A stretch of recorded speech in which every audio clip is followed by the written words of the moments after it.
Voilà, et pour terminer avec cette série de vidéos qui explique comment je parle d'argent et de yoga et de spiritualité et que je traduis tout cela par des publications et des vidéos, eh bien, et des passages à l'action, bien évidemment, je veux juste mettre un petit peu le focus sur un de mes engagements principaux, qui est l'aspect, alors ça va choquer, hein, tant pis, l'aspect crypto-monnaie, l'aspect blockchain, l'aspect token et notamment la part que je prends dans la société d'IT Socialize, dont je parle abondamment dans beaucoup d'autres vidéos. Le but, c'est pas de parler de DT Socialize aujourd'hui, ni même de token, mais simplement essayer de t'expliquer à quel point on est mal informé dans les médias courants au sujet de la blockchain, au sujet des crypto-monnaies. On associe tout au Bitcoin, disons qu'il y a un amalgame qui est fait de fausses informations et qui donne des idées évidemment erronées sur tout ce sujet. Est-ce intentionnel ou pas? Je pose juste la question, mais c'est à toi d'y répondre. J'ai ma petite idée là-dessus. En tout cas, voilà pourquoi moi je m'intéresse à tout ça, alors qu'au départ, franchement, j'avais rien qui me pouvait m'attirer vers ce genre de bidule compliqué et ultra technologique. La raison est simple. Je vais essayer de la synthétiser. Euh, j'ai beaucoup voyagé. Pendant 30 ans, j'étais hors de la France, dans beaucoup de pays, et au cours de mes voyages, j'ai vraiment euh, côtoyer la misère, mais la misère où des familles entières vivent sur des cartons dans les rues de Calcutta, par exemple, la misère où des peuples entiers essayent de franchir des frontières, de franchir des fleuves pour essayer d'accéder à un Eldorado peut-être illusoire. Hein, c'était au Suriname ou au Brésil. La misère où des gens sont tout simplement vêtus de rien, d'espèces de bouts de tissu qui raccommodent des milliers de fois pour essayer de cacher, de se protéger un peu de la chaleur ou du froid. C'est en Inde, aux îles Salomon, c'est en Afrique, c'est dans plein de lieux où moi, en tant que pilote riche et occidental, eh bien, je côtoyais ces gens. Et je peux te dire que ça me brisait le cœur à chaque fois. Je ne comprenais pas comment sur cette même planète dans les années 2000, hein, c'était comment sur cette même planète, dans les années 2000, on pouvait euh, euh, vivre, disons, on pouvait se côtoyer des situations aussi extrêmes, aussi opposées, d'une partie occidentale, on va dire, alors je simplifie hein, voilà, je simplifie le vocabulaire pour simplifier, une partie occidentale riche et le reste de la planète, à savoir 80% en gros de la planète qui souffre de toute la base la plus essentielle, comme d'avoir un abri, comme d'avoir à manger. Et je ne comprenais pas. Et c'est resté incompris pendant des années et c'est resté à me faire un peu sentir coupable d'être occidentale, etc. Mais bon, là n'est pas la question. La question, c'est qu'un jour, j'ai compris. Un jour, j'ai compris et c'était grâce à la découverte de la blockchain. Grâce à la découverte de la blockchain et un commentateur qui parlait de ce sujet, qui a fort bien expliqué les apports phénoménaux que pouvait comment dire, apporter, c'est bien, apporter cette technologie et comment la blockchain pouvait révolutionner le monde. Et en fait, c'est ce que nous vivons actuellement. Hein. C'est grâce à la technologie blockchain.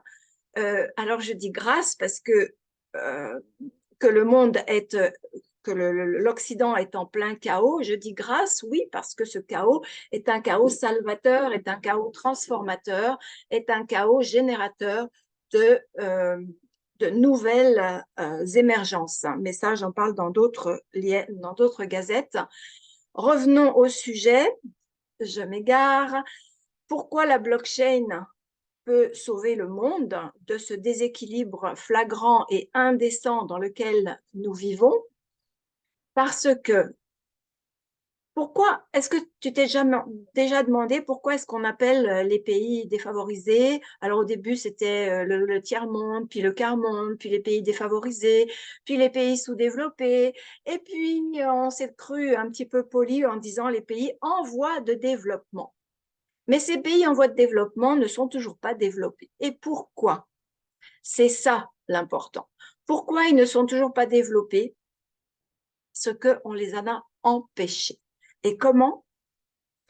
Par, en simplifiant encore une fois, une hégémonie des systèmes financiers occidentaux, en simplifiant encore, qui ont créé un système bancaire, un système de génération d'argent, un système de flux d'argent, le FMI, Fonds monétaire international, les banques mondiales et tout un tas de systèmes compliqués, qui, tout simplement, n'acceptent pas les monnaies de ces pays en voie de développement dans les échanges internationaux. Tu vois, c'est tout simple. La raison principale, en tout cas une des raisons principales, elle tient dans ces mots. L'Occident n'accepte pas les monnaies des pays en voie de développement dans les échanges internationaux.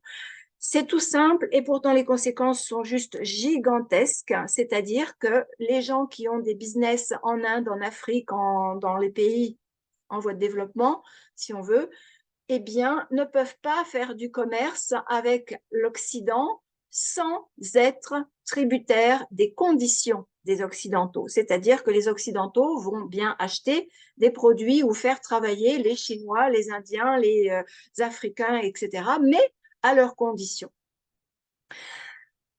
OK, donc tu peux comprendre comment, en fait, ça a fait peser depuis des centaines d'années, c'est pas nouveau, hein, c'est très très vieux, ça date depuis l'existence des banques, c'est depuis peut-être 800 ans en gros, ça a fait peser une chape de plomb sur tous ces pays qui n'ont jamais trop pu se développer, sauf aux conditions des Occidentaux qui voulaient bien leur donner quelques miettes. Alors, OK, il y a des petits changements, l'esprit solidarité, etc. Mais ça ne suffit pas, ça ne suffit pas. Et le gros changement énorme, c'est la blockchain.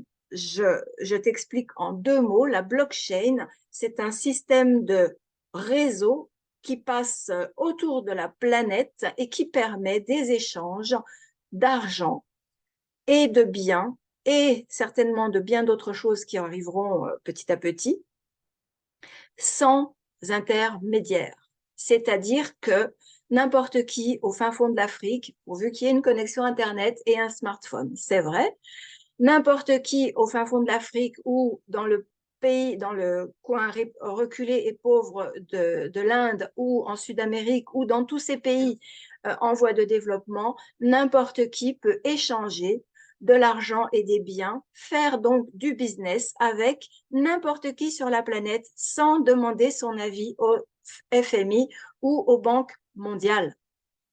Tu vois le style? Tu vois pourquoi ça dérange les blockchains, pourquoi ça dérange le Bitcoin, pourquoi ça dérange les tokens, les crypto-monnaies en général?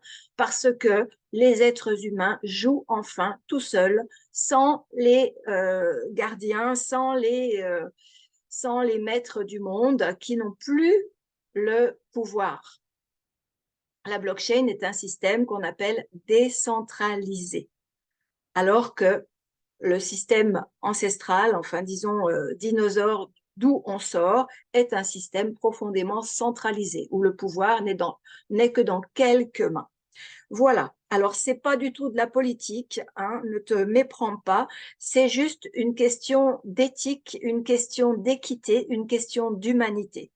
Pour moi, je trouve intolérable qu'on laisse tous ces pays crever de faim, alors qu'en Occident, on a tout et beaucoup plus, beaucoup trop.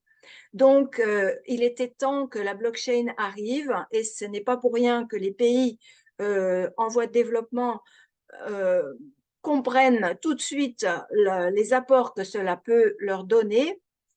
Ce n'est pas pour rien que tous ces pays se jettent dessus littéralement. Les gens comprennent très très vite tous les bénéfices qu'ils peuvent en tirer.